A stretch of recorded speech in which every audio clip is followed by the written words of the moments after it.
government policies on consent of adolescents to access sexual and reproductive health care, which acts as a barrier to access and needs harmonizing, since it does not recognize mature minors or emancipated minors to be a part of the conversation. Friends, that's the conversation we're going to be having today on how best we can make sure that everyone, especially adolescents and the young matures, have access to this. And the theme to this conversation is the sexual and reproductive health and rights in the uncertain times. With me to have this conversation in the room where we are, in the skies, we have the Minister of Health. Let's give a round of applause to the Minister of Health, ladies and gentlemen. We have Serhat with us as well. Serhat Uganda. Let's clap for them. We have peer-to-peer. They're here with us. We have Foundation of Male Engagement. This is a good one for this engagement. We have Population Services International, PSI. Women's Link Worldwide. Salvation Family Foundation Uganda. We have HEPS Uganda. We have IPAS and AGA. Those are part of those in the coalition we are having, plus other individual partners who are with us in the room. You are part of this conversation and we want to welcome you today. Ladies and gentlemen, without any further ado, allow me to welcome my panelists to join me up here that we can have the conversation. Let me welcome Dr. Robert Mutumba. He happens to be the Principal Medical Officer, Reproductive and Infant Health Division from the Ministry of Health. Let's clap for Dr. Mutumba as he makes his way here.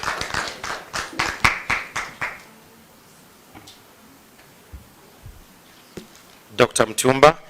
In the same vein, allow me to welcome Reverend, this is Reverend Mugalu Nathan from the foundation, rather from the Salvation Family Foundation Uganda. This one is one of the clerics we have in the room. We have Honorable Ayebale Margaret, who will be joining us soon. And we have Rose Wachikona, who will equally join us for this conversation. Round of applause for Honorable. This one is a Senior Attorney, Women's Link Worldwide.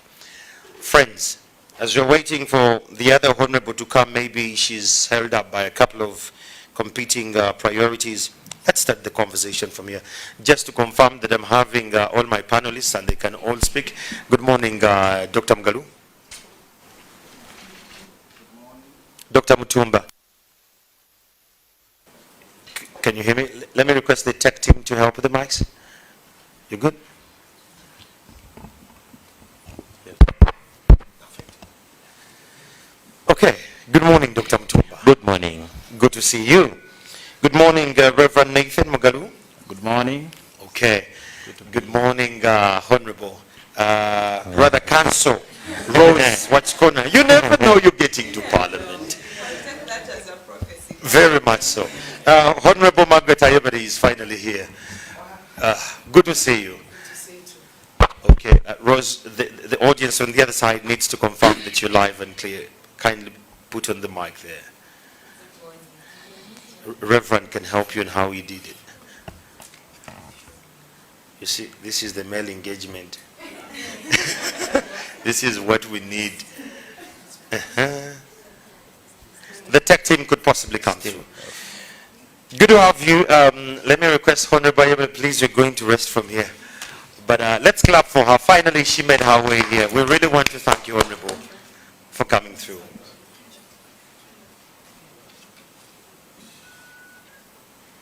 Yes, welcome. Now that we have the panelists all here with us, friends, you're going to allow me to start this conversation. And I'm going to start this conversation by God's design. Somehow we have women at both ends and we have the males in the middle. But I'm going to start off with Rose. Rose, where you are, is your mic on? Okay, let me start with Reverend Nathan Mugalu as you're waiting for the others to actually get through. Reverend, from a religious perspective, what is the role of leaders, religious leaders, in reducing maternal mortality and promoting access to SHR. That is something you need to think about. As and when we're fixing this, you're going to be coming through. Friends, allow me to first have the keynote address to give us the perspective on how this is going to run. From this keynote address, it will guide us on how critical this conversation is and how urgent we need to act. Friends, allow me to welcome Dr. Othienel Musana, the President, Association of the Obstetricians and Gynecologists of Uganda. Round of applause as he comes.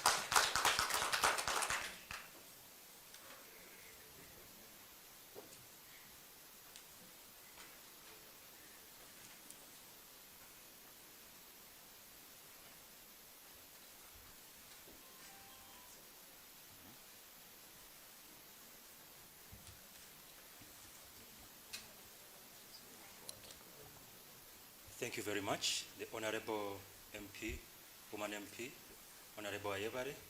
Good to see you again. Reverend Palirana, nice to meet you. Rose Achikona and Dr. Mutumba from the Ministry of Health. I am Othienel Musana, a doctor by profession, a gynecologist, usually treating cancers. I'm also the president of Association of Obstetricians in Uganda, and I think I'll hold that position until next year when I hand over.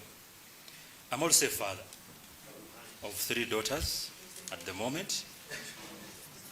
Also a teacher.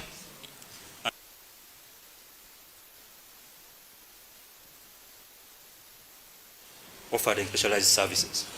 I'm also the overseas editor for the Indian Journal of Gynecology, which is the journal that looks at cancer care in India and all over the world.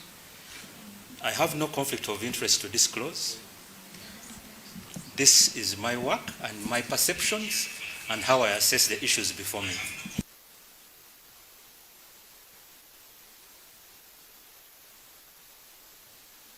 Topic, and I think, I hope I do justice and also provide the information that will not only provoke thoughts but also provoke action.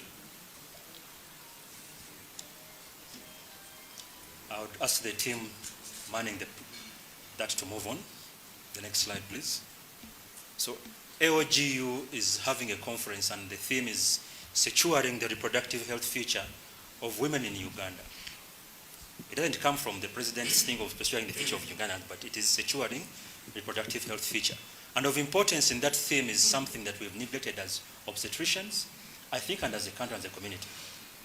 And that conversation is around adolescent and teenage pregnancies, which is a very big issue, and it has sort of remained in the arena without adequate discussion. Next one. The more I assess this issue, I assess it from that perspective.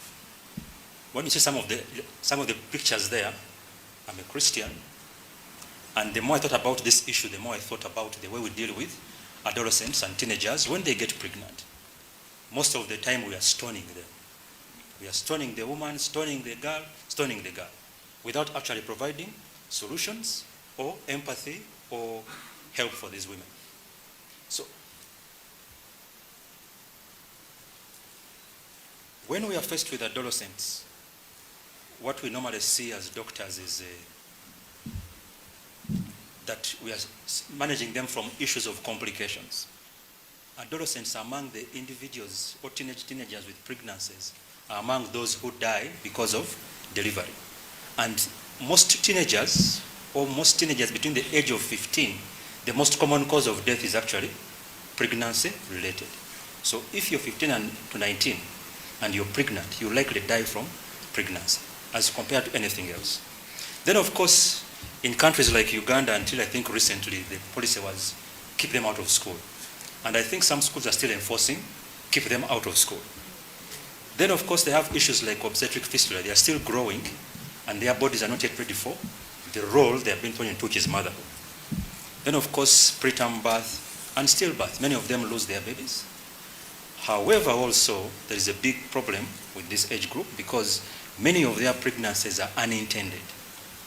And therefore, the biggest chunk of them will end up in unsafe abortion or attempts to actually terminate the pregnancy with whatever means. If they don't attempt, then their families or the partners will force them to terminate that pregnancy. So an abortion becomes a big challenge here. I'll talk about the definitions. Sexual reproductive health and rights. So this is a state of complete physical, emotional, mental, and social well-being. Not just absence of disease or dysfunction.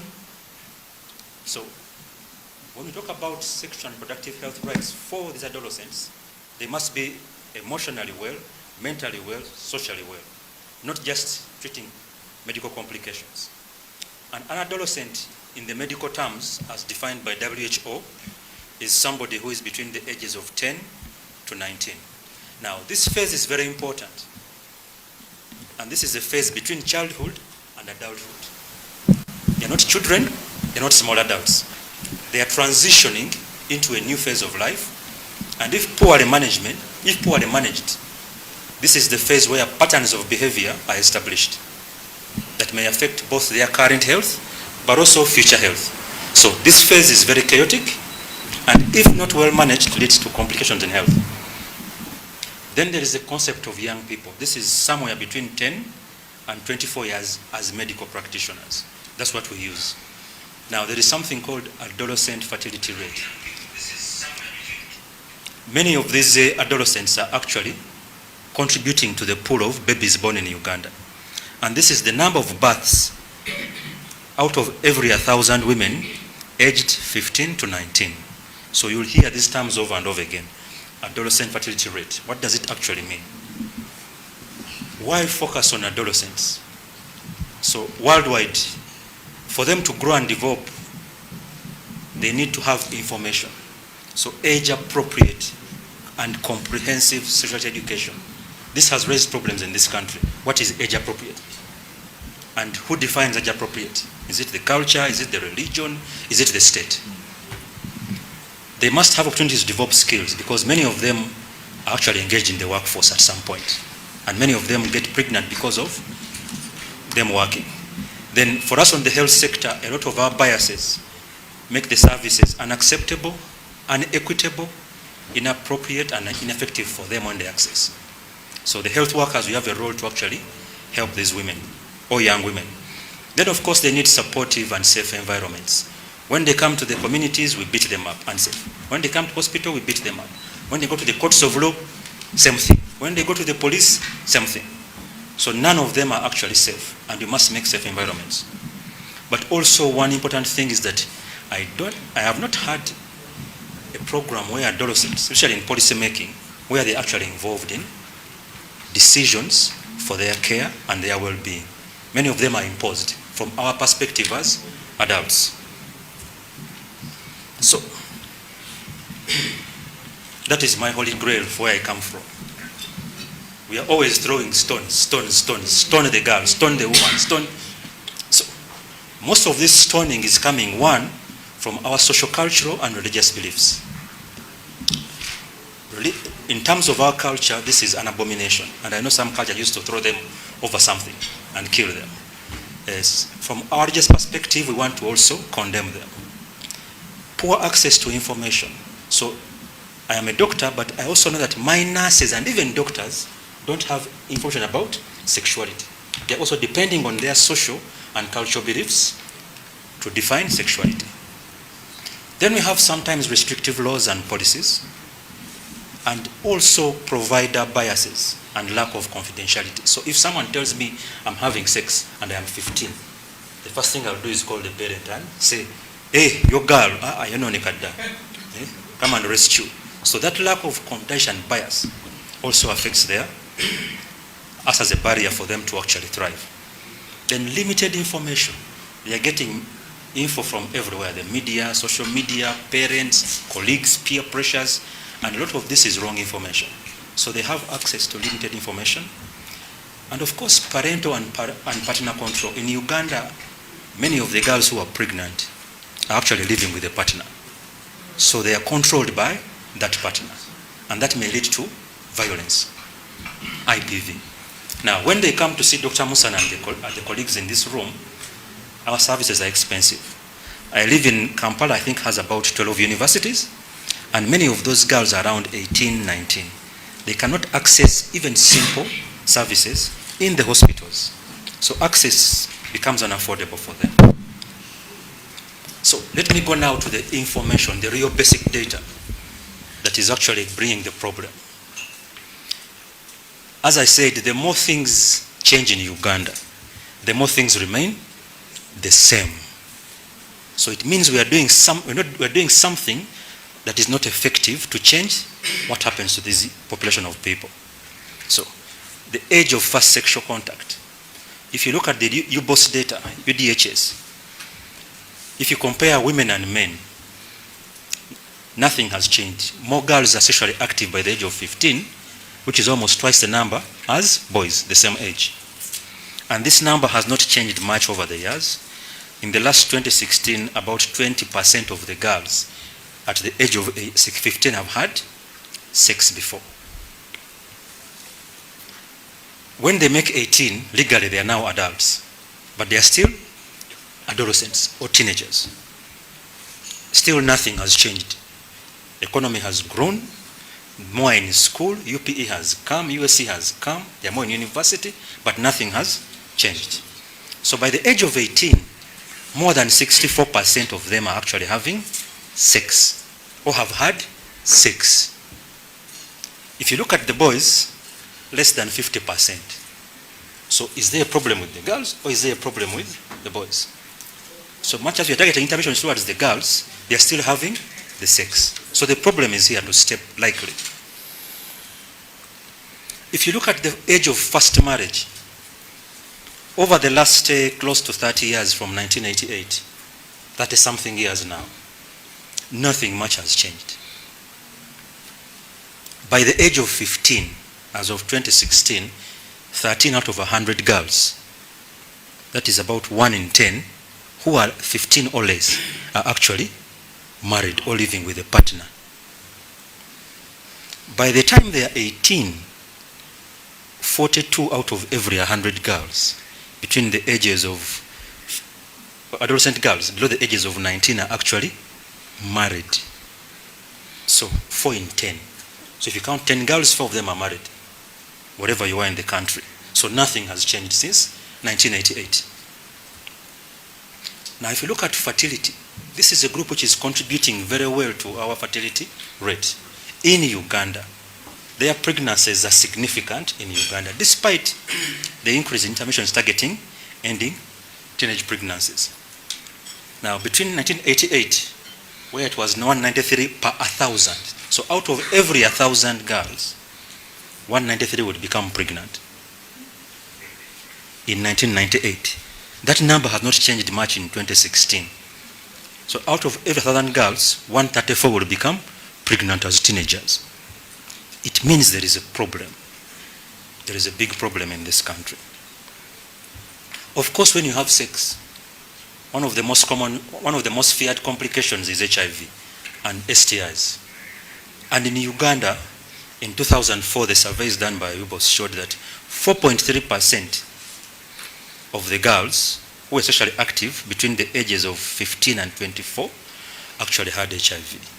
If you compare that to the boys, at 1%, that is 4 times that likely that a girl will have HIV at that time, 2004. If you look at it, 2011, when this last survey was done, 5% of the girls between that age group were actually HIV positive. So it actually went up, not down. Okay? And the boys, less than half of that number, of that percentages. So HIV remains a big problem in these young women, in our future mothers and the rest. Now, of course, as I've said, pregnancy and its complications remain the biggest killer for girls or for adolescents between the ages of 15 and 19. They won't die of malaria, they won't die of this, they will die of pregnancy as the #1 killer.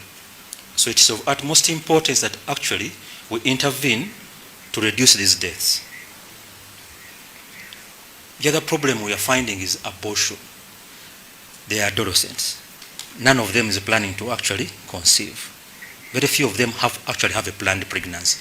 Most of them are unintended pregnancies. So their solutions lie in terminating the pregnancy.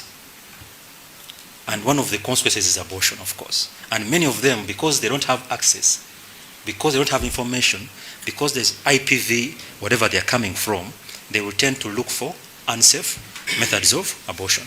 And this will kill many of them. So the reasons are many.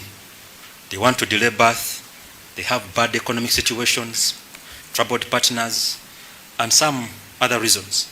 So if you look at deaths in Uganda, women who died in 2019 and 2021, 11% of the women who died because of pregnancy were less than 19 years in 2020. That number increased slightly to 12% in the last year. So they are providing a significant proportion of, so basically 1 in 10 of the mothers who die is actually a teenage mother. So let's speak about teenage pregnancy really. So these are girls aged between 10 and 19 who are either pregnant or who have given birth. That's the way we define it medically. They are either pregnant currently or they have given birth. So in Uganda, 3 in 5 women aged 20 and above, reproductive health, reproductive age life, began childbearing as teenagers. So 60% of the women, even in this room, likely began childbearing before they made 20. Teenage pregnancy rate reduced from 44% in 1995, and it dropped significantly by 20%, 2006. But since then, nothing has changed. So have we reached a ceiling that we cannot reduce this rate further to about 10%? So the last 15, 20 years, it has remained the same. So 20% of the girls are actually already married or living with a man for some reason. And when they deliver, their babies, the babies will likely die compared to an older woman. So they are having just tragedy after tragedy. So when they assess the district, the DHIS2, which is our Ministry Information System, there were 31,000 pregnancies in 2021 monthly average. Monthly, not yearly. Monthly, 31,000 pregnancies. This translates to 1,000 pregnancies daily of teenagers between the ages of 15 and 19. It means as we speak, with each passing minute, 44 girls are getting pregnant. So as we keep counting the minutes in this room, there are 44 girls getting pregnant each hour.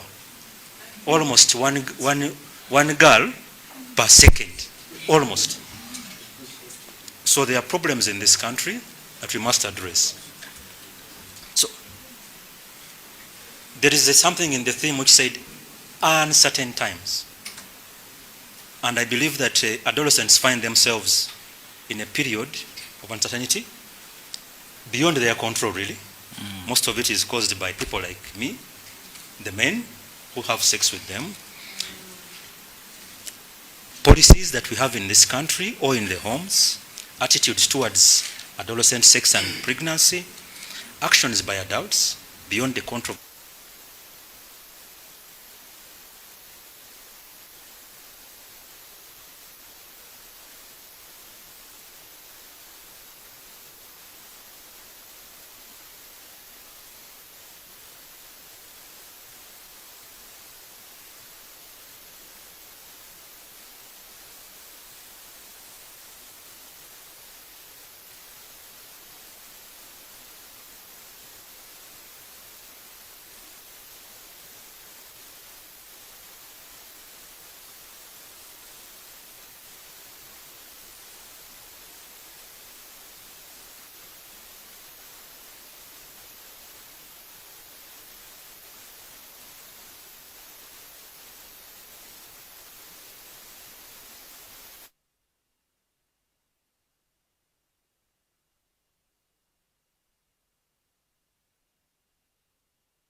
safe abortion, etc.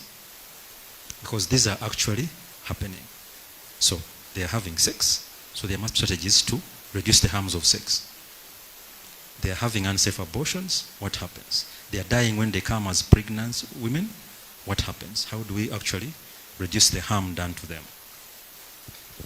Let me talk about harm reduction. This is a model we are adopting as AOGU and championing on other issues like unsafe abortion. So harm reduction first of all, I think we must accept that the problem is here. Teenage pregnancy is part of our society from time immemorial, because we used to marry young girls off at 12 or 13.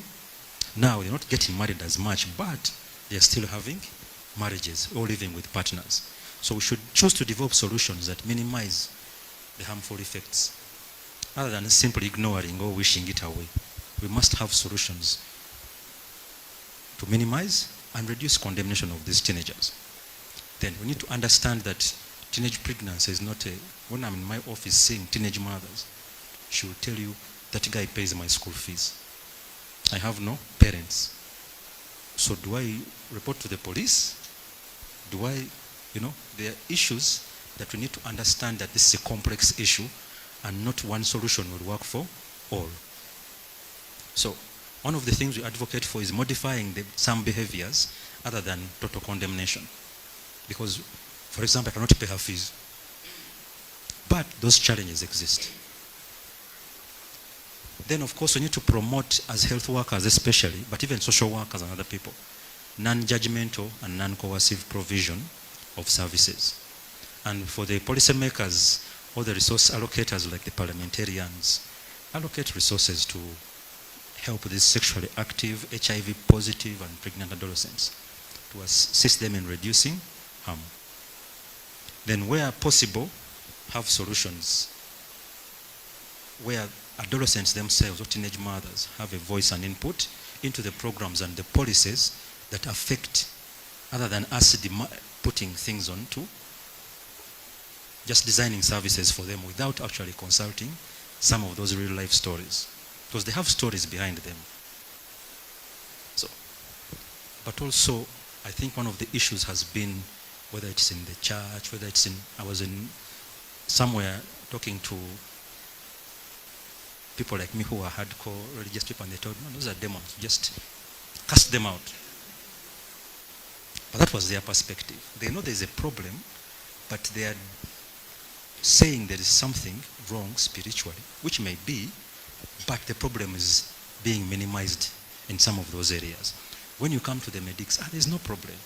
Most of the women dying are those old women who are 40 coming to deliver. So we're trying to minimize a problem, and this causes harm. Then of course there's been some effort to reduce the harm, possibly by pressure and also by people rethinking. And I know there is a sexuality action framework. I had a chance to read this and I felt there's something missing. And then of course there is the revised guidelines for the prevention of teenage pregnancy in schools, in the school setting. However, because I manage teenagers, when you send them to school with a positive test, it is trouble. It is trouble. Then, primary prevention. I was in Rwanda a few months back, RFEB, and of course, those of us who are talking about abortion. There is an issue with primary prevention of abortion. And there is a contention around abstinence. So primary prevention means that before they start becoming sexually active. Now, what we found out in some research was that if you go to the universities, 50% of the girls have not had sex before. And many of them quote religious beliefs or morality or something. The other 50 have had sex. So it's half-half. So discouraging earlier onset of sexual behavior is an important intervention, especially with abstinence. But abstinence does not prevent pregnancy. That should be the key message.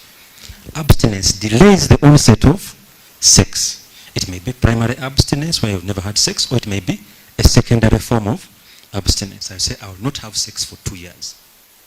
The challenge with the abstinence only programs has been that during the time they are abstaining, what are the messages you're feeding them to empower them? That when they have that opportunity or they have the threat of having the sex, how can they make informed choices? How can they flee from such situations? Or how can they have safe sex? So those three things. So abstinence never prevents pregnancy. It delays the inevitable. So in that time they're abstaining, what are you doing to empower this woman or this young girl? So sex education, keeping them in school are actually important interventions to help them make informed choices. Then of course secondary prevention. These are girls who are already having sex. Remember the 50-50. Now the challenge was that research was done among girls who were in school, not girls who are out of school.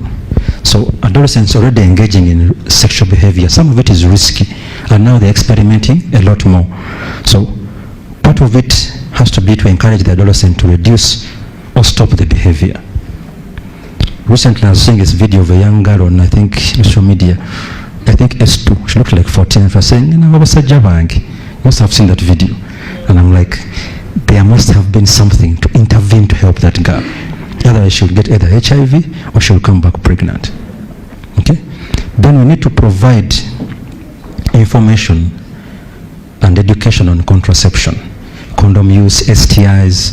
STIs are still a problem for these young girls. HIV prevention and screening.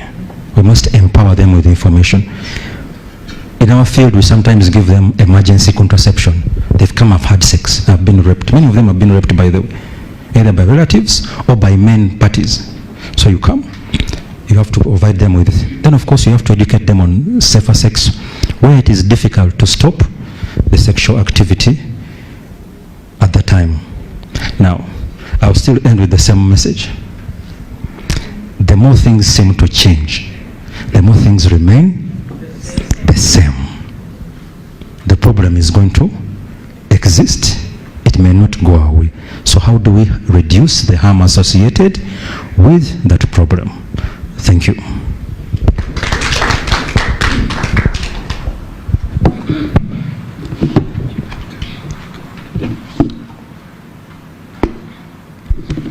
I would rather suggest that we give Dr. a much more round of applause.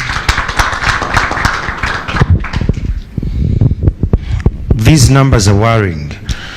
To those who are following online, I've seen someone here on Facebook, and she made a comment which was pertinent to say that this is Sifo Nero from South Africa. She says these figures are worrying, and indeed as a countryman I'm worried as well. These figures are worrying. 15, by the age of 18 they had their first sexual engagement at 15 years, and having 4 girls in 10 married, and that has not changed. And I loved what Doctor, you said, that abstinence does not mean we are not engaging. We are still engaging, we're just delaying. But what are we giving to have this kind of delay reasoning that is scientific and rather within the rights framework? Friends, the ones who are watching on the other side of NTV, we're just going to take a short break on that side, and back here we're going to have a short clip that is going to play to bring us to speed and bring the conversation of Dr. Musana into context.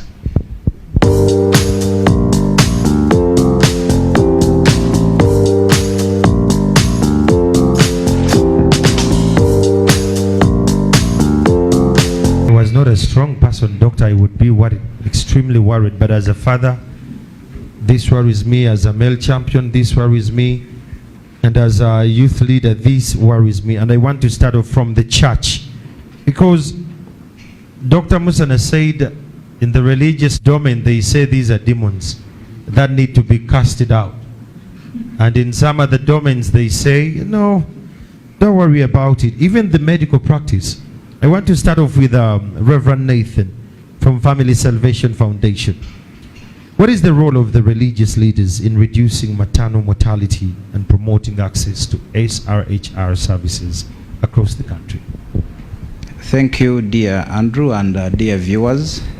Reverend Nathan Mugalu here, Executive Director, Family Salvation Foundation, Uganda, but also the President of the International Religio-Cultural Forum on Health. Yes, statistics are too worrying, and these realities are actually jeopardizing the development and transformation of our communities. Now, in most cases, when we speak about religion and culture, I've always maintained it that Africans are notoriously religious. In a way, they have something that they believe in, and in this case, this is the church. These are faith-based institutions. Now, the job of ending maternal deaths and making sure that we provide a good future for the health of women in this country will take a lot of roles and responsibilities. Number one, most of these unintended pregnancies in our communities, even in Kampala Metropolitan here, most of them are promoted by the negative social gender norms. Negative social gender norms that promote vulnerability of women and girls, but also that promote vulnerability of the general population in this country. Therefore, as religious institutions, it is their job, first of all, to speak against these negative gender social norms that in the end promote harmful practices against our young girls and women in this country. Then the other issue is definitely religious institutions are in charge of the family. Dear viewers, you'll bear me witness that teenage pregnancies that were witnessed during the COVID-19 breakdown pointed to the fact that we are living in a society with broken family systems, where homes are no longer safe havens for the thriving of children. We have had cases of incest in families. We have had cases, much as these may not end into teenage pregnancies, but we've had cases where even young boys, the police crime report stated it very clearly, having over 300 reported cases of young boys that were molested in families. So religious institutions have a role to play in promoting these family values so that children are protected and safeguarded in their families. Because families, these are where children live, these are where young girls live. Most of these teenage pregnancies happen either in homes or they happen due to failure of families to respond to the needs and wants of these children. Therefore, that one is our role. The other issue is information. Age-appropriate, sensitive information, whereby this information will empower our people to make informed decisions. Unfortunately, if families, for instance, if families are not speaking, if religious institutions are not giving information, if cultural institutions are not giving information, these are custodians of morality and values in our communities. Other people are speaking. So the culture of silence, deliberate silence, has landed us into problems. Because even if we do not speak, our children are picking wrong information from other sources. They are picking information from their peers. They are picking information from the internet. They are picking information from social media. And remember, as people with authority, the social community goalkeepers, we have a right to first refusal. Therefore, silence and an assumption that nothing is happening is very dangerous. The other issue is, after information, then the deliberate fight by religious institutions and personnel to fight against GBV. Majority of these teenage pregnancy cases, majority of these maternal deaths are a result of gender-based violence against girls and women.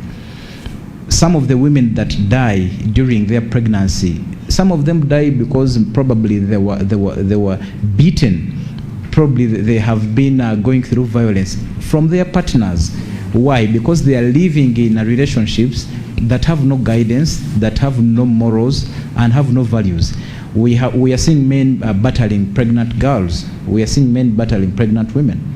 And at the end of the day, some of them die, some of them suffer abortions, some of them cannot deliver, or some of them suffer post-traumatic stress disorders because of this violence. Then the other issue is, Reverend, before you leave there, you said that the church or the religious leaders are not addressing that, they're not coming out strongly to address the issue of GBV and these conversations with their congregations. So how do we engage them to bring them on board that they can be a part of the conversation? First of all, most of the religious personnel have always maintained this, that they are not going to give us what they do not have. You know that the phenomenon of gender-based violence, it changes on a daily basis. New forms of GBV come on board on a daily basis, new dynamics, new beliefs, but also other factors that further endanger and make women and young girls vulnerable to GBV. New ones come on board. Yes, for instance, if you talk about the young people in this country, some of our young girls are going through violence because of, for instance, the latest phones now, iPhones. I need an iPhone, so even if I'm going through violence, let me go through violence. It's better to cry when I have an iPhone than being excited with a capability. You get? But during our time, really a phone could not land somebody into maybe an abusive relationship or something. So we need to build the capacity of our people, first of all, to address the current trends. Number two, to appreciate the data and evidence that is available, because this should be evidence-based interventions. Then number three is coming up with a communication strategy. Already we have a communication strategy in place, but we need a more youth-friendly strategy that will break down the issues of violence to our people. Thank you so much. That is what I wanted, a youth-friendly strategy. This brings me back to Senior Attorney, Women's Link Worldwide, that is Rose Wachikona. Rose, what is the current environment for the SRHR? I know the government prefers that I could go silent on the last hour, but these are times when we need to speak about these uncomfortable conversations. What is the terrain like from where you sit and stand?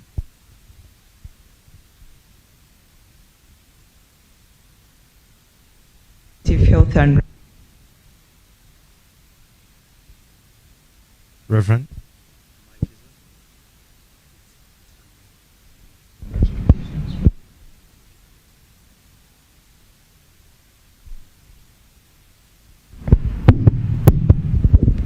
Yeah, I think as a country, we have decided to fight an ideological war instead of programming for our people.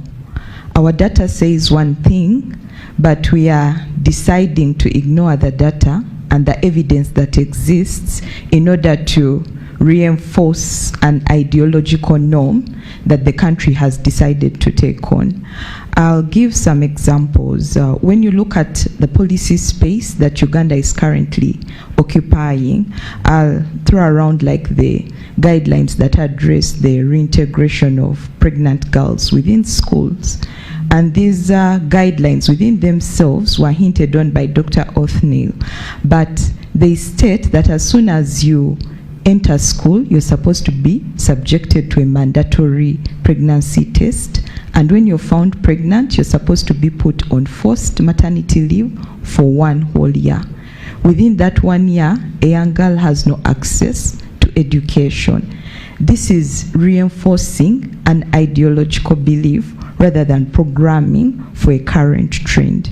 And we take it that schools can't manage pregnant women. Oh, they are so delicate. I hear they are vulnerable, etc., etc. Again, when you go down to the National Sexuality Education Framework that we have currently adopted, as Dr. said, it is heavily abstinence-based, but it takes away knowledge on access to contraception. It doesn't address issues to do with the evolving capacities of minors, and it deals with them as if they are asexual beings. But our statistics are showing us that our teenagers are actually having sex. That means they are not asexual in any way. But we insist as a country in reinforcing an ideological norm that our teenagers are asexual. And we program as if they are not having sex instead of programming as if they are. This again extends to the out-of-school policy that is being adopted. But again, when you go down to our policies that address issues to do with adolescents, they don't deal with things like consent. they conflate marriage with sex because they assume that consent to marry means consent to have sex. But those are two completely different things. And that means that if you cannot consent to have sex, then you cannot consent to have sexual reproductive health services that are tagged towards sexual activity. So a minor will go into a hospital, but then they cannot be given contraceptives, they cannot be given information around sexuality, simply because the assumption is they are not having sex and therefore cannot consent to some of these health services. So our environment is that our government, as is, has decided to fight an ideological war instead of programming for our current reality. Wow. Council, you're hitting so hard. If we're in church, you'd be clapped for, but given that we are in a forum for, thank you so much, because I love the word ideological war, rather programming, and we are assuming as a country that our teenagers are not engaged, but they're already indulging in sexual activities. And before I let you go, Council, what are some of the barriers, again, that are hindering this conversation or hindering the access to SRH services from the community level? I had hinted on some of them, but I think the biggest that we have is the laws and policies that we currently have.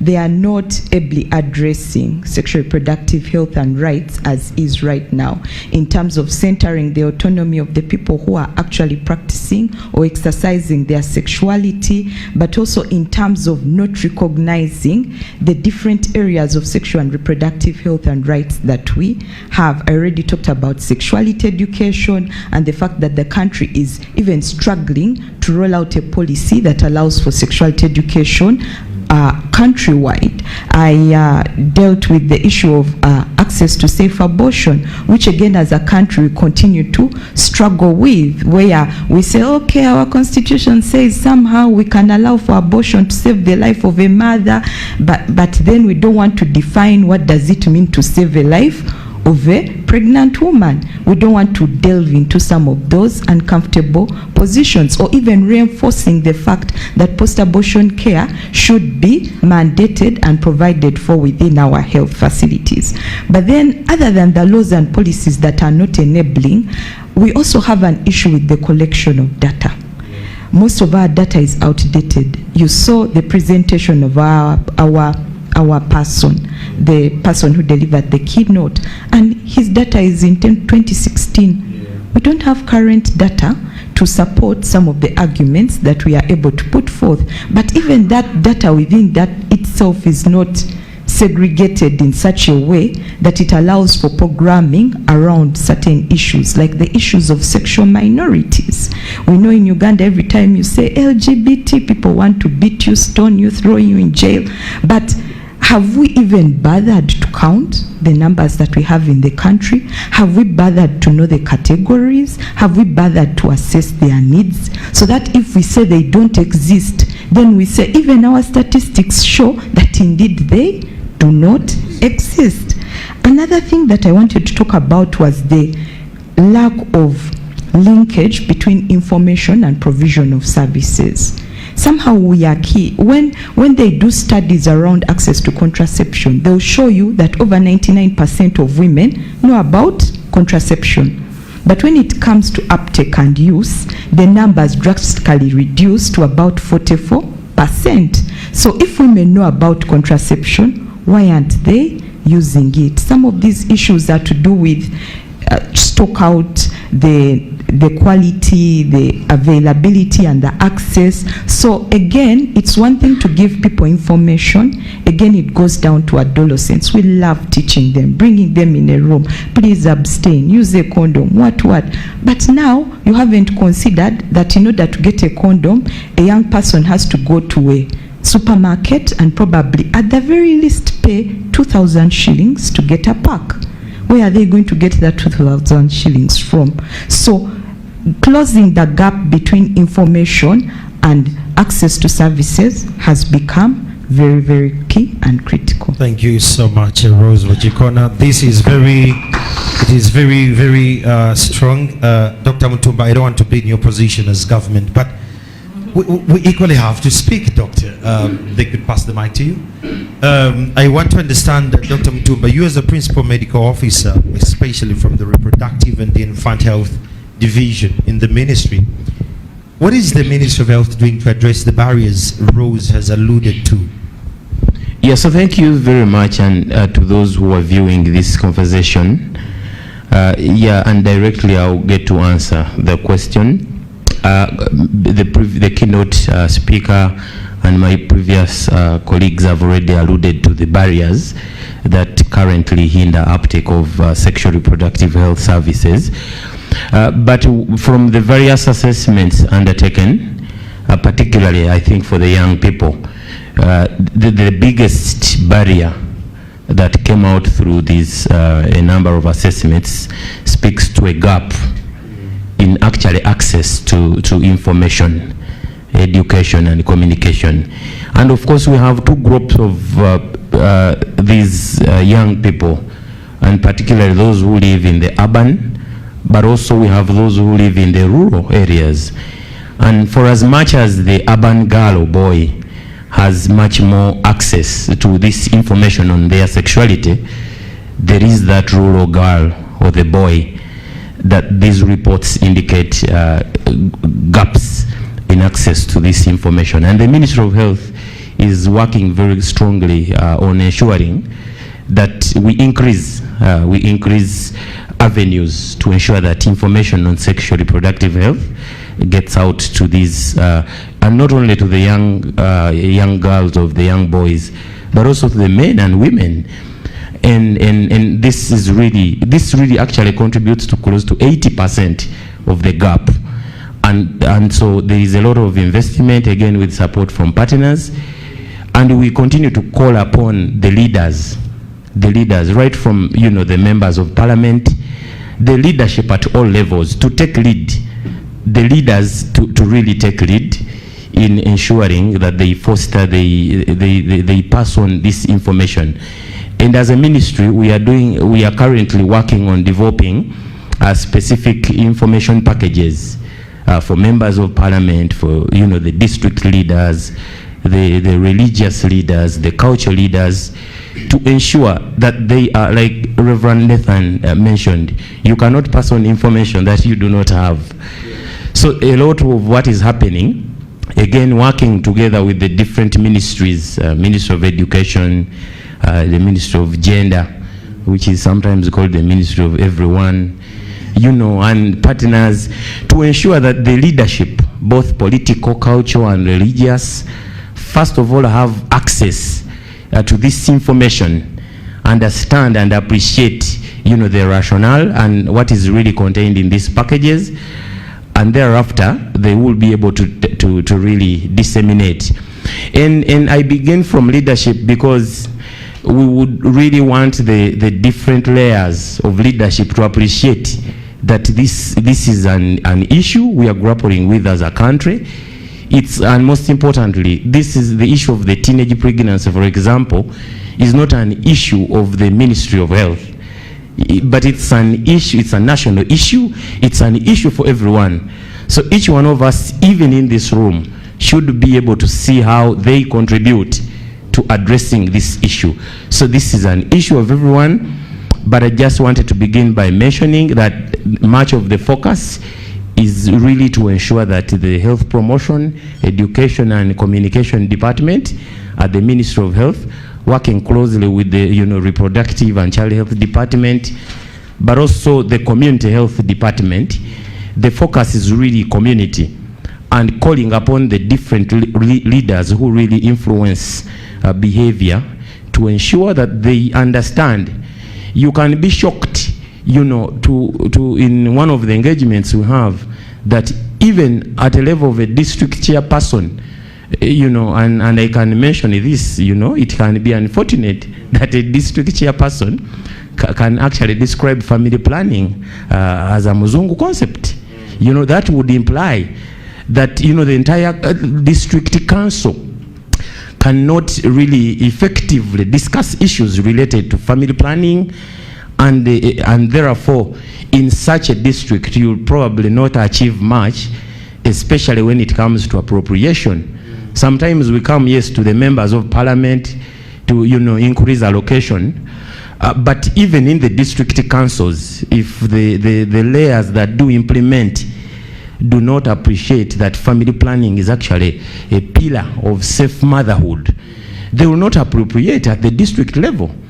I normally tell people that it is only a woman who has conceived, who's become pregnant, that will ever become a statistic of maternal mortality, the figures that were being shown up. So women, as a country, we agree, women should conceive by choice. Women should actually conceive by choice, not really by what? By chance. And you'll agree with me that it's usually the women who conceive by chance that end up attempting to, you know, terminate the pregnancies. So if every woman in Uganda, you know, conceives by choice and not by chance, we will actually not we will not end up into discussions of abortion. Should we terminate? Should we not terminate? Yeah. Because at that point, the likelihood of women terminating pregnancies that were conceived as a result out of choice will be very significantly low. That's number one. Doctor, before you proceed, you've said that government is doing all it can to address the issue of the information gap. Let's talk about the data. Rose there alluded to the fact that our data doesn't seem to be in sync. Minister of Education has its data, Minister of Health has its data, and even when we're making reports and analysis and research like Dr. Musana, it takes time to actually have, you know, grounded data upon which you can do, you know, good programming that can address the ideological war you, the government, are fighting. Do we have a harmonization center of the data as ministries? Yeah, so what's currently happening is we are currently developing a community health strategy that is largely focused on ensuring that there is harmony, and also to see that interoperability of the various data sources that we have. That is something that is currently happening, and we really just want to harmonize. It is true that the different ministries might at some point actually you know, share different figures in terms of data, but the Ministry of Health, we've been having some gaps, especially in the community info systems, but this is something that is currently being worked on, and I think in the near future we should be able to have a more robust community health information system. The second thing that is the Ministry of Health is currently working on is the issue of addressing, you know, you cannot talk about SRH service delivery without discussing, looking at the people who are providing, the health workers. So currently there is an ongoing restructuring to ensure that we improve, we enhance the existing staffing norms. The population of Uganda has really over time more than tripled, and this is something that has been largely initially focused at the regional referral hospital, but we hope by the end of this financial year we'll have the revised staffing, you know, the revised structure that will probably see more health workers come in to address issues of, you know, reproductive, maternal, newborn, child and adolescent health, in addition to other healthcare services. And for now, the major focus really has been around the critical cadres. Every health worker is very important, but there are cadres that are more critical. Talk about, you know, the anesthesia cadres, the doctors, the midwives, and the Ministry of Health has zeroed down to addressing. And again, we appreciate a number of partners who've really come in to support the Ministry of Health. Sometimes these issues are quite huge, but we appreciate that the support from the development partners coming in really. So the ministry is embracing quite a number of strategic partnerships and collaborations with different entities to also ensure that we have adequate human resources to address these issues. And in terms of the, we are also working to skilling, to enhance the skills of health workers. in provision of what we describe as adolescent responsive health services, that the health workers become more responsive to the needs of these young people, but also the older men and women. And so that's also currently happening. But most importantly, the use of data to understand the burden, of when it comes to maternal mortality, the newborn mortality. I think the ministry has done so well, bringing this to a weekly level every Thursday for us to be able to understand as a country how many mothers and babies died in which region, which district, which health facility, to the extent of why did they die and what is it that has been done and what is it that is still persisting. I think is something that the ministry is, through the Reproductive and Child Health Department, is undertaking. And the focus on quality of care. We have really moved to ensure that the health workers put the client at the center of the intervention. This is work that is going across the country, again with support from different partners in the different regions. I love the fact that you've said that it's work in progress. Thank you so much. I'm coming back to you. Friends who are just joining us on NTV this great afternoon, we are discussing about the sexual and reproductive health rights in these unprecedented times. And this is coming from the Coalition to Stop Maternal Mortality Due to Unsafe Abortion. Let me talk to a policymaker now here. Honorable Margaret Ayebade, who happens to be Member of Parliament from the District of Mbarara. Honorable, what is Parliament doing to address these challenges around access to sexual and reproductive health rights services? Thank you so much. Greetings to all viewers and members who are seated here. I'm glad to be here. Sometimes when I'm talking about matters of sexual reproductive health and maternal health, I'm like, should I talk as a parliamentarian or as Margaret Ayebade myself? Because I'm so passionate about these issues. But as you've asked me, I think I'm going to talk as a member of parliament representing the people of Mbarara district and the country at large. Looking at our theme of sexual reproductive health and rights in uncertain times, I want to say that we are really in uncertain times, where we still look at things and forget to know that times have changed. I want all of us, before anything else, to know these things are real. We pull off from thinking and imagining, and then we fall in the direction of reality. What is on ground? If there are statistics, this document I'm carrying is showing a lot of statistics of teenager pregnancies during lockdown. And I've already said that lockdown really unveiled so many things. The redundancy and the children being at home made us realize that maybe not, some of the children we think have not started having sex. They have been having sex outside there and even taking contraceptives behind our backs as parents, behind our backs as guardians. Now, when lockdown brought them home, they had no access. And this is the results that we got. So some of these things we have to think through.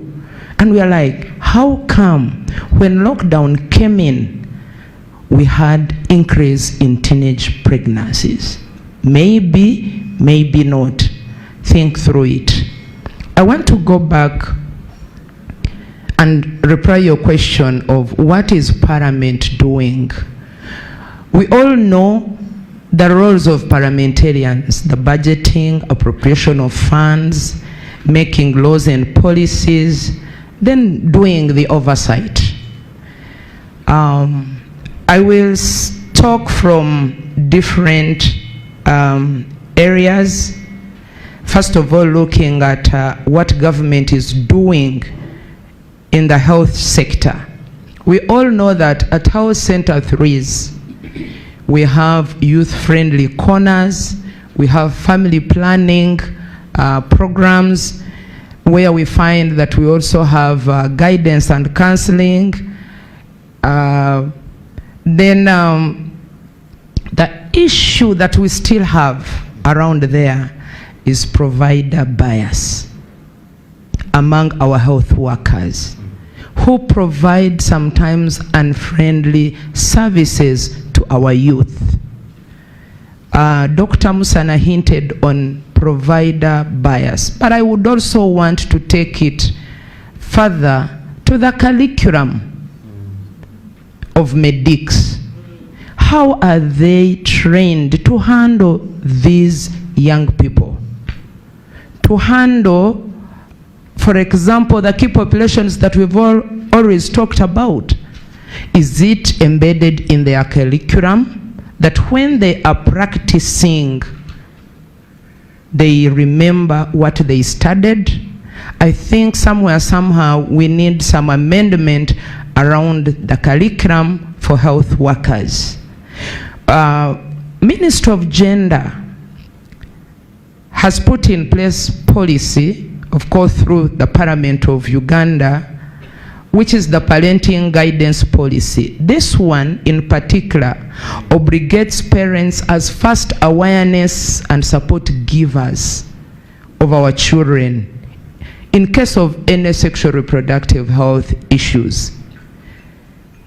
Parents are being given obligation to ensure that they continue to check on their children's behavior when they are growing and work with them in the journey of life. I think that is one of the policies through the Parliament of this country, where we hope that parents look at their children, and even when they have grown up, that they are in their, we call them young adults, where our children of 24 years, 25, they get into marriage. How do parents follow them to ensure their safety as they begin to give birth, as they begin to nurture their own children? And also children, we all know that they are custodians rather parents are custodians of children. How do parents protect their children against rape and defilement, for example? So I think the parenting guidance policy is going to do a lot for us. When we go to education, Parliament has put Ministry of Education to task to ensure that the process of national school policy is put to speed. We all have talked about that policy. The issue has been age appropriateness. Who do we tell what? At what age is a certain child supposed to be given information? But once this is put to speed, we will see how to handle. Because this policy has all the awareness and information to sexual reproductive health. This very policy has physical education in it, of which most of the doctors here recommend physical education.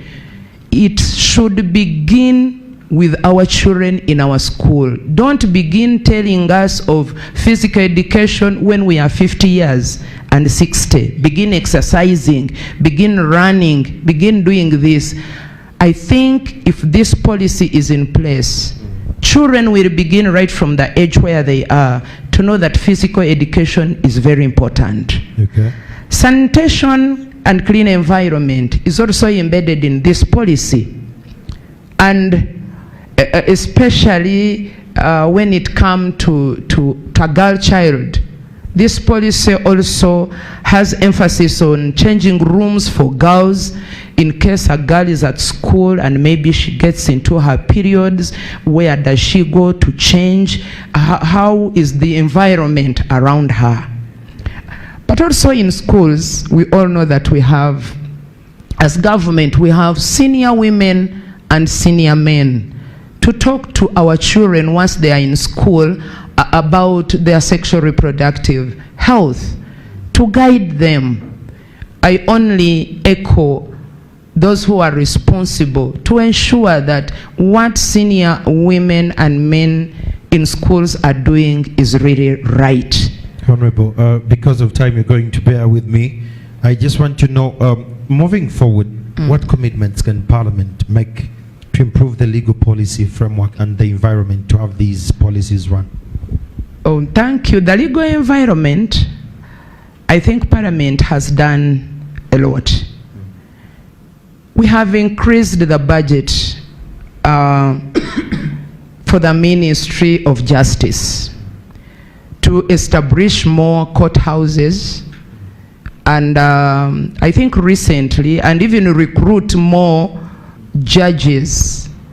And recently we saw President Museveni commissioning more High Court judges as a result of the increment in budget as far as Ministry of Justice is concerned. But I also wanted to say this, that I'm glad to know that Ministry of Justice has introduced what we call courthouses, where victims of rape and defilement and sexual reproductive health issues are given a chance to give or to narrate their stories in camera. I want to applaud the Ministry of Justice for doing this. We all know that it has been so hard for a woman to stand before public in a court and begin narrating how she was raped. Some of them could not stand looking at someone who raped you and then you're giving a story. But I want to say thank you to Minister of Justice to have looked at that and ensure that there is a courthouse away from public, in camera, where this lady can express herself, where this young girl can express herself and say what happened. Let's give that a round of applause. That is the right direction. And at this juncture, we're going to have the plenary because of time. TV time flies, geez. But we are there. It's coming to noon 30. The panelists are actually going to be responding to some of these.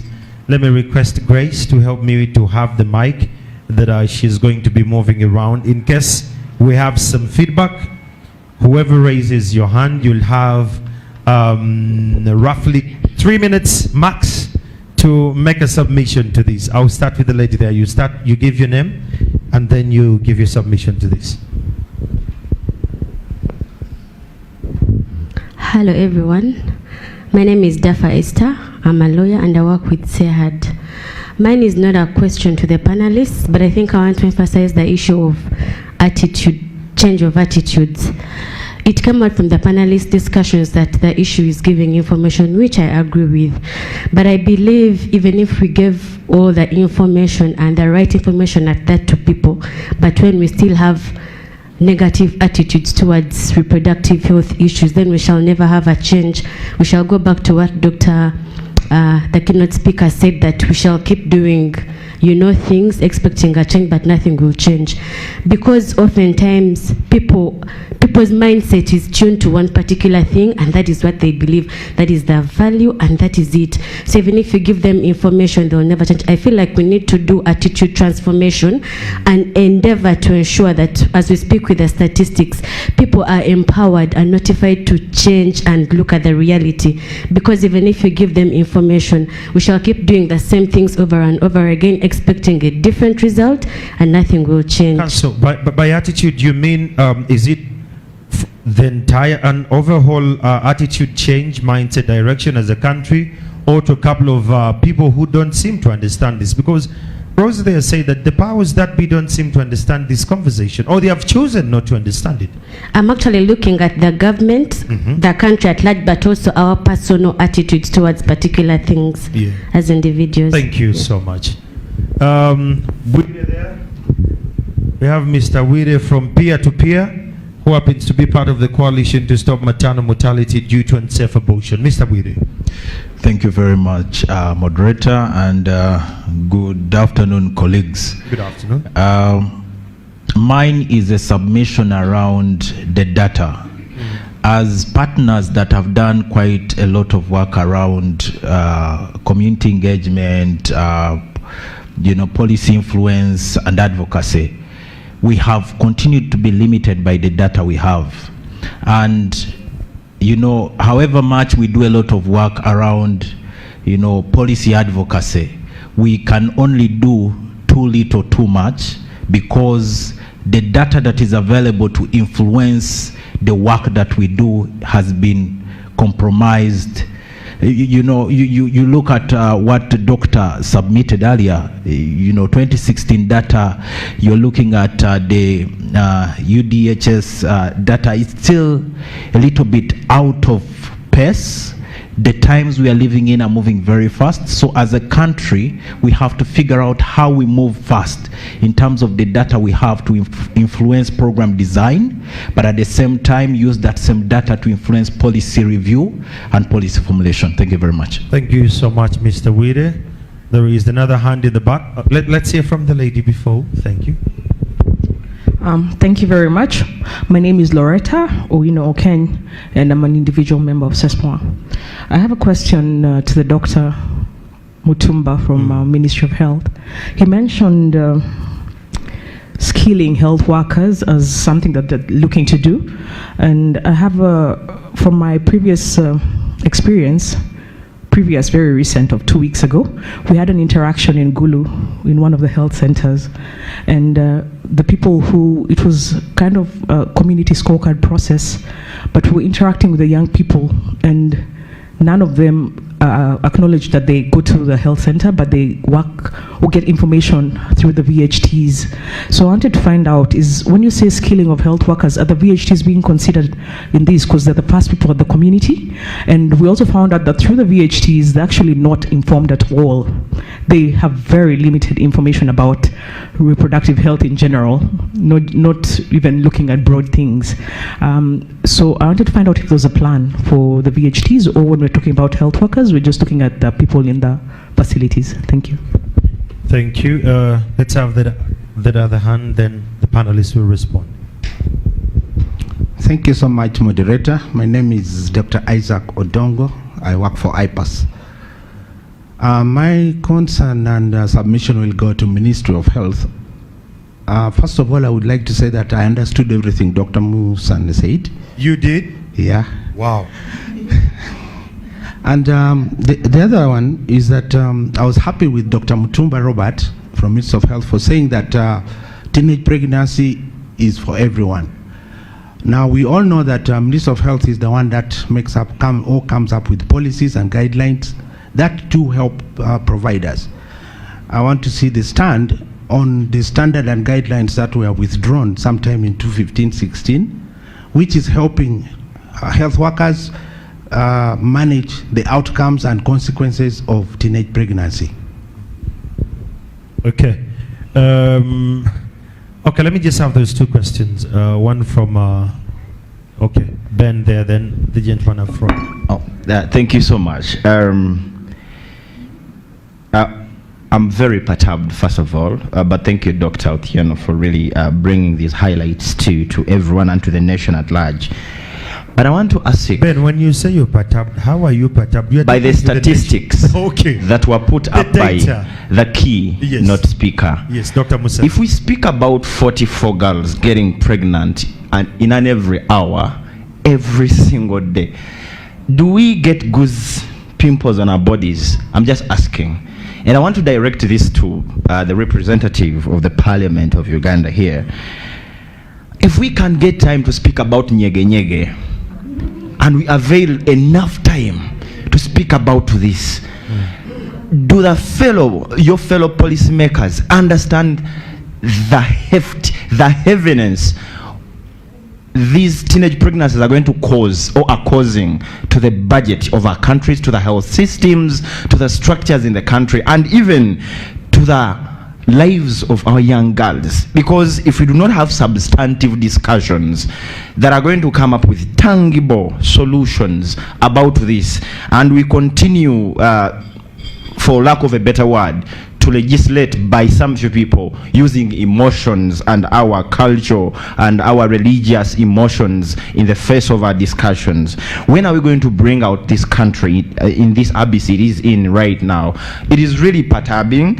What is the substantive stand for the policymakers to give us a substantive solution for these teenage pregnancies in terms of policy? Thank you so much.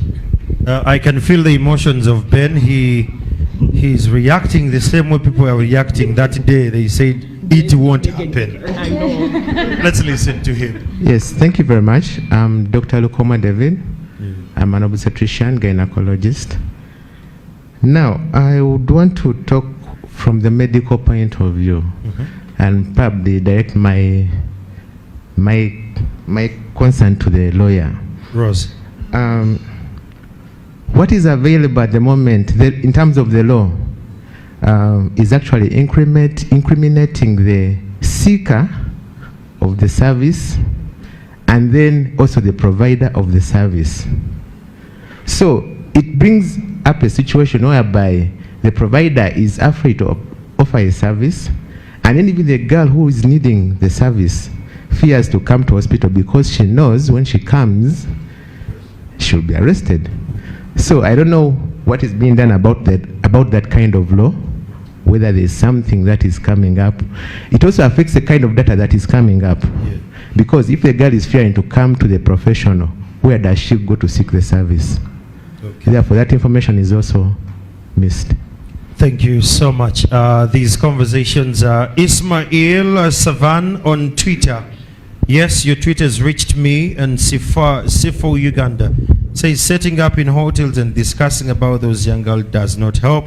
You have to be on ground, meaning in the communities. Just to bring you to speed, Ismail, all who are here are coalition members and their teams are on ground. Follow them on Twitter, you'll be in position to be in sync with the conversation. Grace, we can have our microphones. I'll start off with Rose.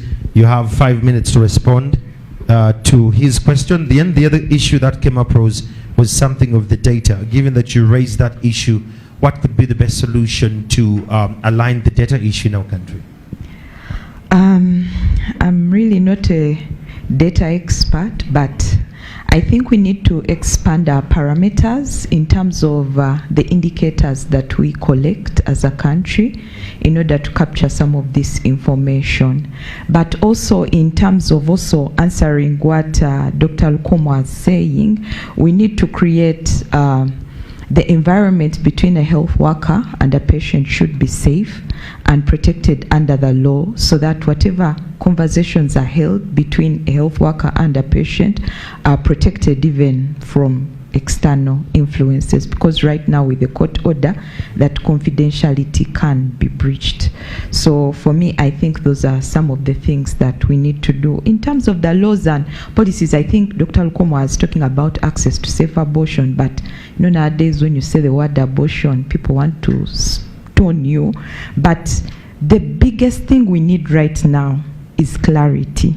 And I was happy when Dr. Isaac raised the 2015 guidelines, because with the staying of those guidelines, health workers have no clarity on when they can provide a safe and legal abortion, because the presumption right now is that all of it is illegal. So we need those guidelines, and we need that clarity to be provided by the government. But because we are fighting an ideological war, instead of programming for people, we choose to say, oh, we are pro-life, forgetting that over 800 abortions happen every single day in this country. Thank you. Dr. Mutumba, there was a question there for you. It was very critical about the skilling of the VHTs. Do they have adequate information while you're planning to skill up the health workers? Yeah, thank you. I think got limited to health workers, but our healthcare system actually is hinged on the VHT, the community health workforce. And I think we've built capacity of VHTs across the entire country in provision of a wide range of family planning methods that are applicable to the community level. And I think in some areas, we have a coverage of over 80%, but of course there are some certain areas where this capacity is still being scaled up. So I must say that the approach is actually we begin with the VHTs, and if you can, in majority of the areas, we have actually VHTs capacity enhanced in a way. For example, now we are talking of DMPA, Depo-Provera, that is given subcutaneously, and we have 80% of VHTs across the country built. So the VHTs are part and parcel. They have a specific package. And even this week, I think in over 15 districts, there is ongoing capacity building for the VHTs. I also wanted to respond to a colleague who's Dr. Ben. Very emotional about this. There is a colleague who got concerned, I think, about the aspects of data. Yes. That you see we are in 2022 and 2016. And the keynote speak was reflecting statistics of 2016. There is an ongoing, every 5 years we do a demographic survey, but this particular one was due in 2020. And it was actually delayed by the C-19 pandemic. This survey requires teams to touch base with the communities. You know what happened in March, April, and you know. But just to inform the team that this survey is ongoing, and we look forward to receiving this report maybe in the next couple of months. The UDHS 20, I think it will be dated 2021, results will be out, so that we can actually now tell. Much of the statistics that we have are institutional in our the DHIS2, but we look forward to receiving this most current statistics. And the last one I had was around the guidelines. You referred to guidelines on teenage pregnancies dated 2015, and I was really thinking through which particular guidelines we had withdrawn.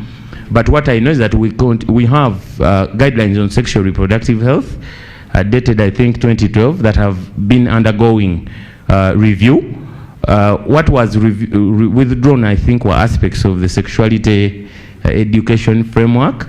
But we have this and the ongoing discussions around the sexual reproductive health policy. But we have guidance to health workers on provision of sexual reproductive health services, enshrined within the sharpened plan, but also other existing frameworks within the Ministry of Health. Thank you. Do those guidelines help the health workers on who should get a safe abortion and not? Yeah, so as I think our colleague the lawyer guided, of course, when it comes to the issues of safe abortion, we all know the position of the country and the lawmakers. And I think sometimes in such discussions that require changing the law, one thing that I've realized is that sometimes we need to escalate.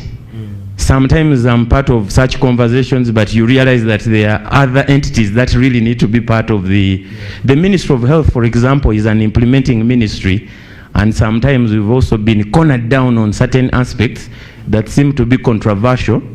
But the Ministry of Health, in some circumstances, actually does not make the law.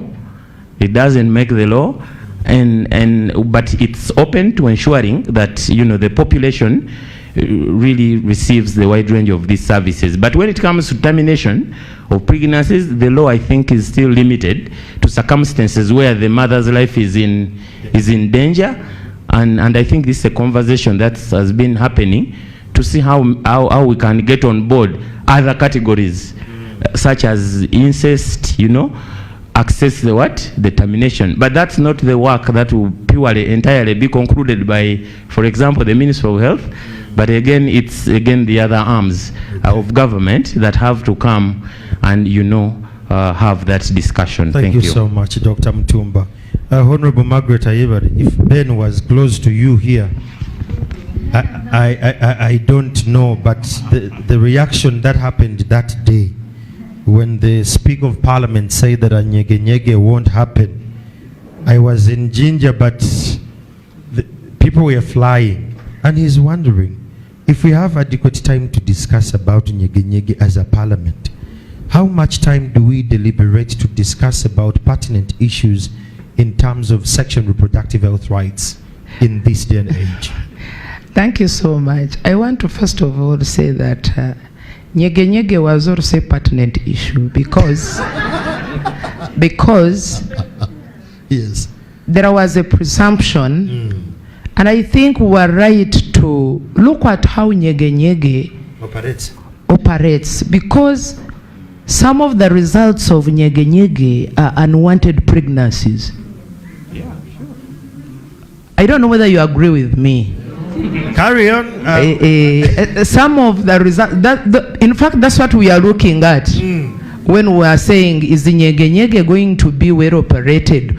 We are looking at reducing some of Dr. Musana's statistics. So, going back to see whether we have time really to talk about other pertinent issues concerning SRHR. I told you that I think you will have to have a copy of this. It was a motion moved on floor of Parliament for resolution of Parliament urging government to develop and enforce policies and strategies to protect girls against escalating cases of teenage pregnancy on the floor of Parliament.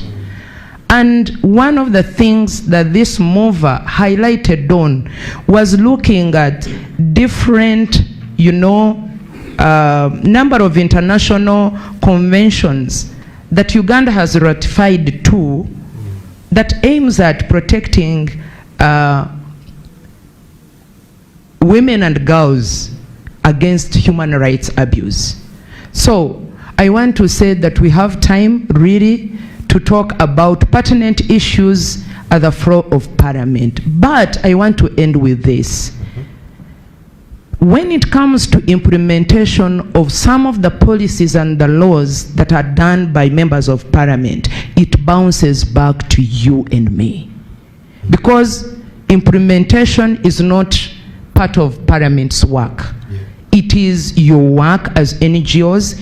It is the work of Minister of Health. He has already said that Minister of Health's work is implementation. And I'm glad I'm on a health committee of Parliament. Sometimes we meet, and he knows we have met several times, and we are like, why is this not being implemented as it was put in a policy? Let's work together to end this. Thank you so much. I want to go now to Reverend Nathan Mugalu. Someone on Twitter says that you created youth-friendly corners for guidance and counseling, but there is provider bias towards the youth. Are medics properly trained to handle the young people seeking SRHR? Is it embedded in their curriculum? I think that is the question a youth is asking on the other side, that we have youth-friendly corners, but you find someone who appears to be more like your father, and when you come to ask information about this reproductive health and rights information, they're like, what are you going to use it for? Why do you need it? As someone who is at the forefront of that and in the religious frameworks, how do we fix that? Well, the national curriculum of adolescent health, the national curriculum on youth-friendly services, it is very clear. I was part of the team that developed that curriculum the year 2014-2015, and also went around the country training. Adolescent-friendly services do not only target services, but they target the provider, they target integration of service delivery, they target rights, and all other aspects. So that could be an issue, yes, of individuals, but since we have the Minister of Health here, I believe some of us, the then young people who participate in the development of these guidelines and the curriculum, should be able now to come back on board to go around the country correcting some of these biases. Yes, so it's true there are biases, but we are work is in progress to change attitude and mindset. Okay. Thank you so much to the friends who are online and watching on NTV. Your feedback has reached me here, but some of you, the tense that is here. Brian Tamale says, no matter how much you support and push the girl child, as long as the boy child is left out, it will only widen the difference you claim to bridge. It's where we naturalists, people who believe in the natural agenda, say let's nature take its course. And he goes ahead and says that as you're uplifting the girl child, kindly put the same efforts to the boy child because he's the depositor. Since it was at university, girls were given additional points, which is still even happening today. Is it simply because, the language here went a little bit south. But while we're finalizing this conversation, let me hear your parting shots, Rosie, and where do we go from here?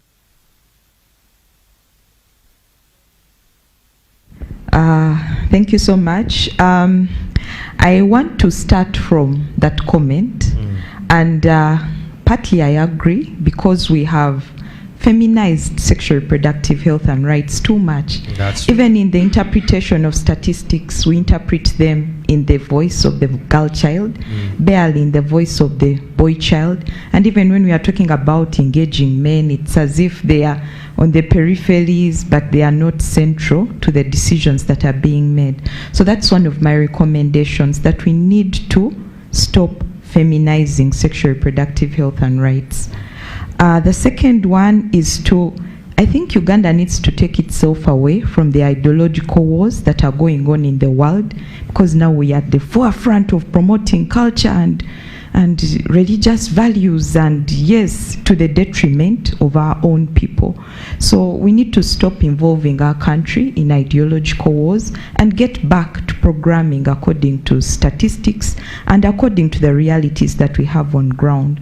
But we also need to urgently address access to sexual and reproductive health services for teenagers by invoking and incorporating concepts like evolving capacities of minors, providing for the age of consent to medical services without requiring a parent or guardian, and concretely look at some of these issues, taking away sex from only the ambit of marriage, but recognizing that as a country, a lot of people have sex outside marriage and they also deserve to be catered for. We also need to prioritize the rolling out and implementation of the National Sexuality Education Framework.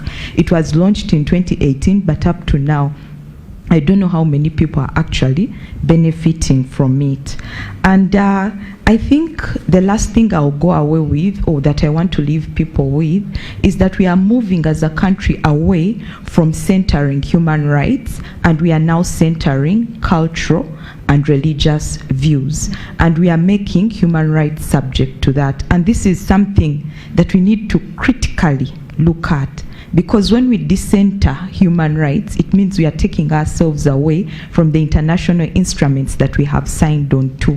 And is that the direction we want to take as a country? Thank you, Rose. Reverend Nathan, you have 3 minutes to wrap it up. Parting shots. Yes, number one, when we say that 1,000 girls are getting pregnant every day, we should stop seeing this as statistics. For us in the social work world, we do not consider statistics, we consider individuals. So just imagine parading 1,000 pregnant girls every day. Maybe today we parade Nambole, tomorrow we parade in the other playfield, today we parade them there. It is the day we stop seeing teenage pregnancies and maternal deaths as just mere statistic and put it in the context of human beings and persons and the impact on family and life, is the day we're going to deal with all the myths and misconceptions around our reproductive health. Is the day we are going to stop actually hiding our heads in the sand and not paying attention to the very hard realities that our people are going through. That's number one. Number two, the issue of male involvement. We are here as champions of male involvement and boy mentorship. By boys and men doing what they did during the COVID-19 lockdown, they demonstrated to us who they are, that they are very dangerous and can speak that language. Therefore, it is a deliberate action on us to involve men and boys in maternal health. Like, for instance, men and boys escorting and accompanying their wives for all the 4+ antenatal visits. We have that policy of male involvement in maternal health already. Yeah. We passed it in 2014. We launched it in Entebbe 2014. So male involvement is very key, and please support us as we do male involvement. Lastly, communication. Uninformed generation will make informed decisions which will lead to prosperity of that generation.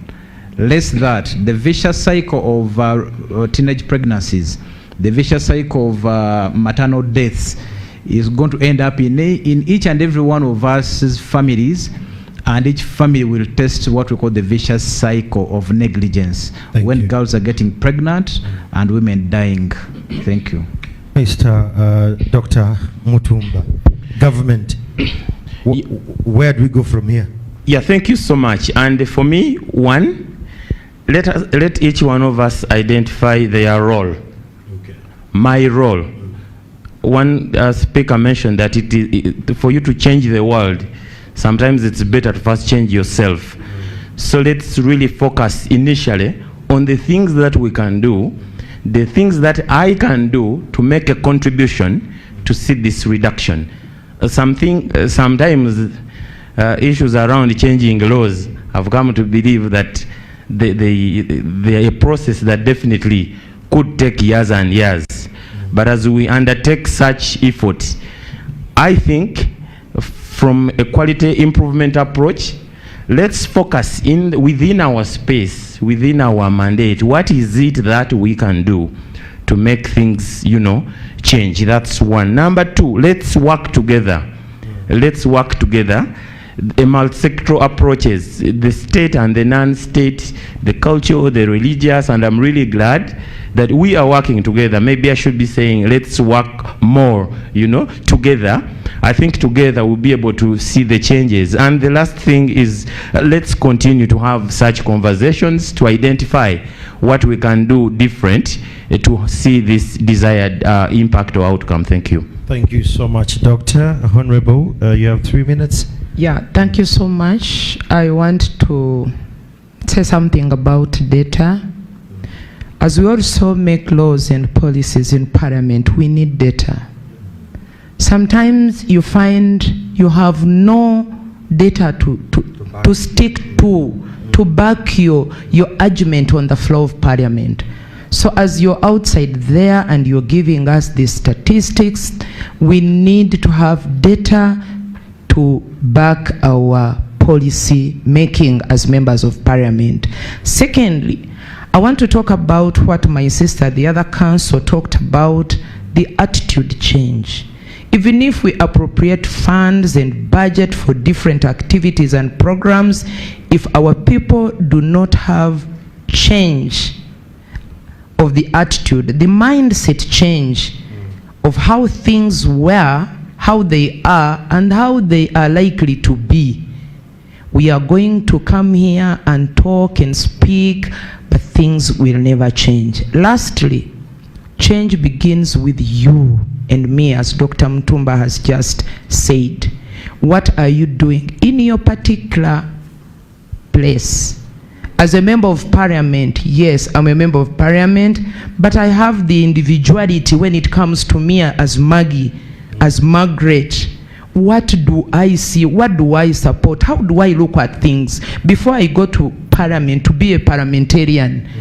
How about my own role as a parent, my own role as a family member, my own role as a community member, where each one of us is staying? As a church leader, what are you doing in your church? As a medical doctor, what are you doing? Where are you working? Are you receiving these children, the girls and the boys who are seeking family planning with a kind heart, and maybe try to ask as an individual why this girl could be looking for these pills before you begin, judging this girl? There is a reason. Maybe she's looking for PEP. She slept with someone she did not know of the HIV status last night, and you're saying, why did you sleep with her? She is going to add on Dr. Musana's statistics of new infections tomorrow. Yeah. Instead of talking to her, understanding her, and giving her the pep to stop the HIV, and maybe later try to find out how she can stop going out with someone she does not understand. Thank you. Thank you so much. Let's clap for my panelists. Thank you. Well done. And to all those who have been following this conversation online, we really want to thank you. This conversation is a coalition to stop maternal mortality due to unsafe abortions. And with us today in here, we had the Ministry of Health, we had SEHAD, we had peer-to-peer, we had the Salvation Family Foundation, we had the Foundation of Male Engagement, Women's Link Worldwide, we had HEPS Uganda, IPAS and AGA and other participants and contributed to this conversation. Friend, countrymen, my biggest urge to you, we need to have this conversation. To the powers that be, we cannot embrace the post-abortion care, yet we can't embrace the real safe abortion conversation. I'm Andrew Chamagidon. Have a lovely afternoon.